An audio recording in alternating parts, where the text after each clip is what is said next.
In the tapestry of life, we often find threads of pain, sorrow, and brokenness. Yet, it's within these very threads that the journey to healing begins. Inner healing is a voyage into the hidden chambers of the heart, a journey that requires courage and vulnerability. It's a process of acknowledging the pain, understanding its roots, and allowing the balm of restoration to begin its work.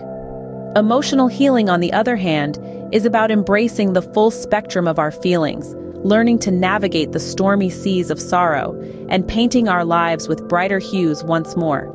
Our physical bodies, remarkable vessels carrying us through life, also need this healing touch.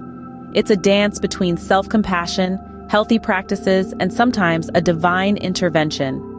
Memories, the fragments of our past, can carry the weight of joy and pain. The healing of memories is a transformative process that allows us to revisit the past with newfound wisdom, liberating us from the chains that bind us. In our pursuit of wholeness, let's remember the essential pillars: love, acceptance, safety, and a profound connection with the divine. These foundations support our journey, providing the strength needed to overcome life's challenges. As our journey unfolds, let's carry the wisdom of wholeness into every corner of our lives. The path to healing brokenness is not a solitary endeavor, but a shared exploration with the divine, with ourselves, and with each other. Until next time, may your path be filled with love, acceptance, and divine connection.